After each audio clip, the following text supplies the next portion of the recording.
Hi, everybody. I just wanted to share with you a little excerpt from a book.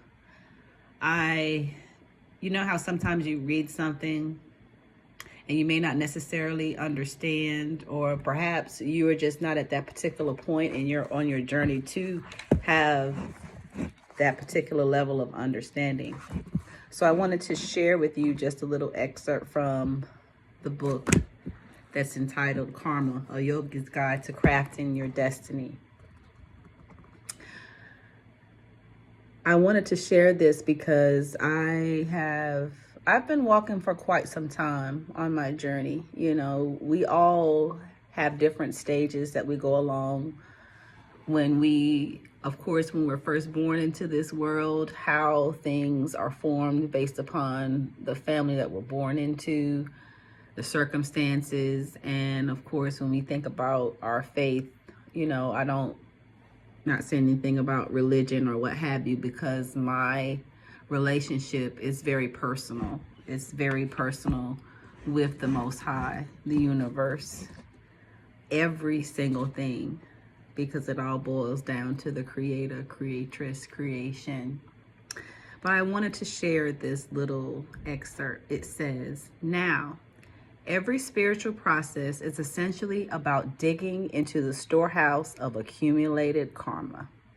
Spiritual practitioners are in a hurry. They want to dig up as much as possible and work it out, rather than wait for each allotment to ripen in its own time. This is why so much of the spiritual process is action-oriented. Spiritual seekers want to handle 10 lifetimes of karma in a single lifetime if they can.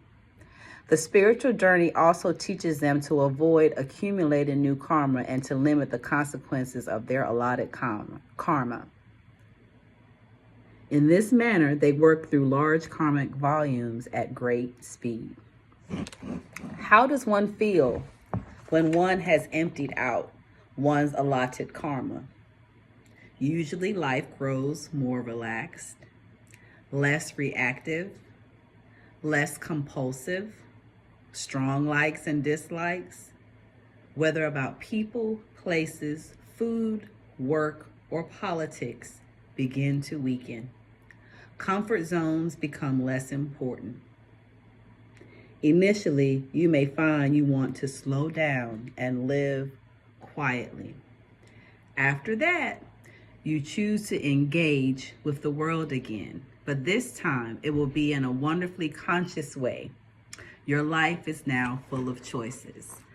So when I first read that book, it didn't necessarily speak to me because of where I was, but I'm thankful for that message. Slow down, trust the process, and be patient. I know that's something that I struggled with, and I'm still dealing with that because of this microwave generation that we have been born into. But it truly is just a matter of buckling up, going along for the ride, and simply going with the flow.